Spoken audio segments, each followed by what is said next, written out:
Hello everyone, welcome back to this SmartSkool tutorial. In this tutorial I'll be showing you how to add students to the application. So I have an Excel sheet over here. I don't have Microsoft Excel installed on locally, so I'm using Excel online. Okay, so what I did was to separate the students into arms. Okay, you could merge them together, but this is like one of the base formats you can use. Definitely a first name is required, or last name is required. The gender is also required. The class and the they are required. You need to be careful, the way you name your classes. It's not case sensitive, but spacing are recognized. Okay, so if you notice over here, we have a space after the SS. And the arm, like I said, it's not really case sensitive, but they have to match. So what I'm going to do is to use so you can either click here, this icon here that says import new students from Excel file, or you can come down to the student management and click on import student data from file, whichever is convenient for you.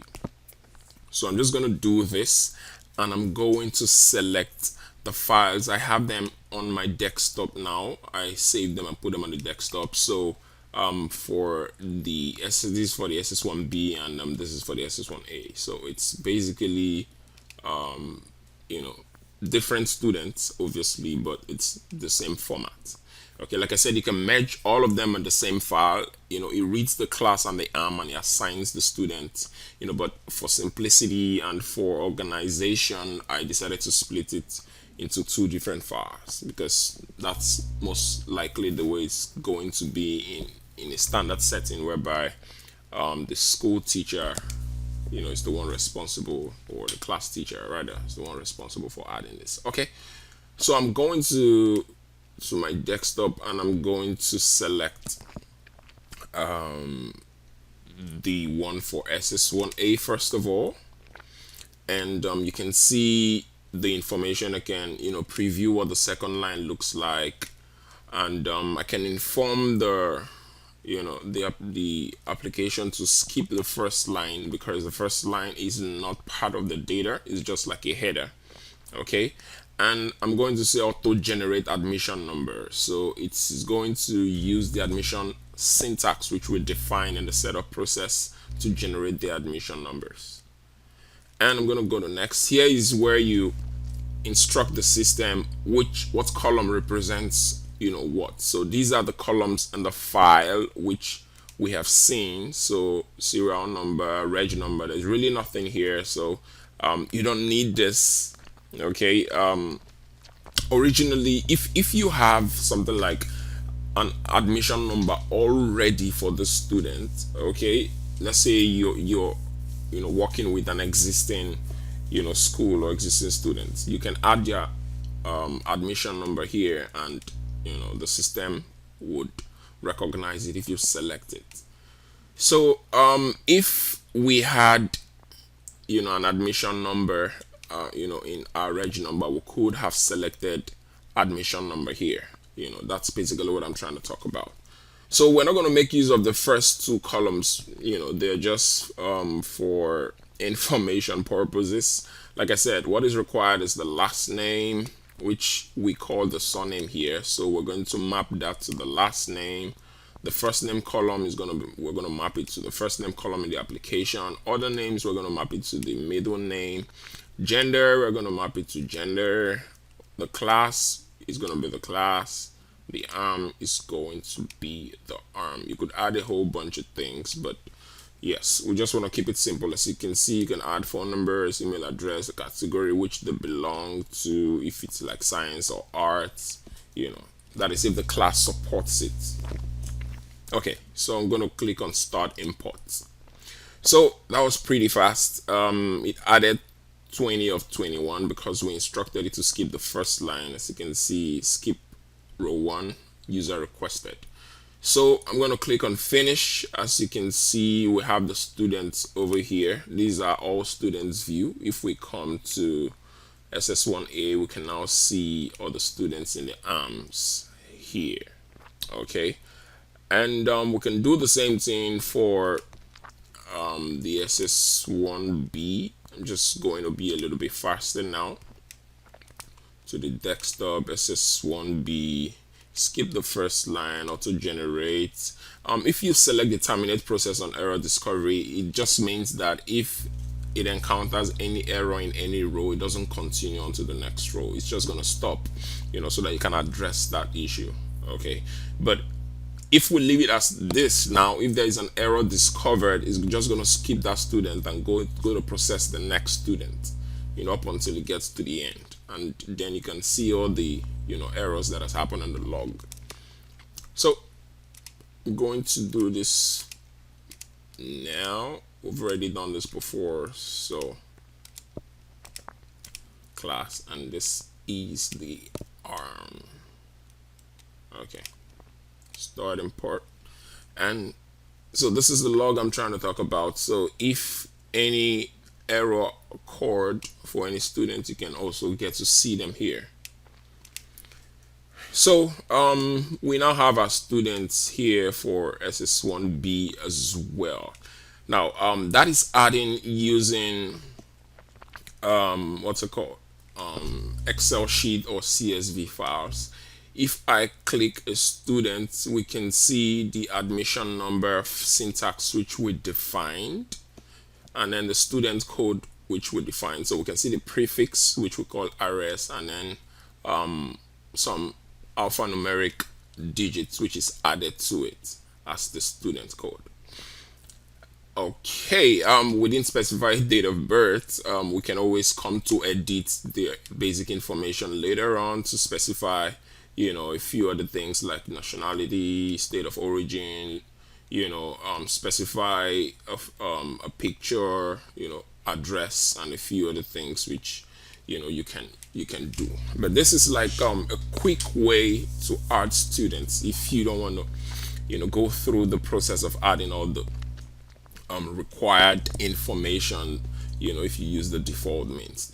Now another way you can use to add students is to come here and click on this, add new student, or come to student management and click on create or add new student. If I do that, it brings up this dialog, this window rather, where you can add all the information. There are a lot of things which you can add. You can also create multiple students by using the tab feature. Okay, I'm just going to leave this as. So here you can specify, residential address, permanent address, religion, the student ID. This is a barcode for the student ID that can be used, in the library to like identify students when they're borrowing books. Okay, if you want to make use of this feature, you can scan the barcode. You just attach a barcode reader, to the ID, and then it's gonna store it, so that it's if you want to make use of the library management, it's pretty fast to like find a student, and then process borrowings and returns really very fast. So you can add parents or guardian information. You can add past academic records. You can always do this for any student, even after importing from Excel sheets. You can add their hobbies, the class of admission, the arm of admission, admission number. You can either specify it manually or click on this icon to auto generate it when the application, when the adding, when the adding process starts. So if the student is a boarding student, since we selected, the boarding feature, you're gonna see this checkbox. You can click on it, and then you're gonna add, boarding information about the student.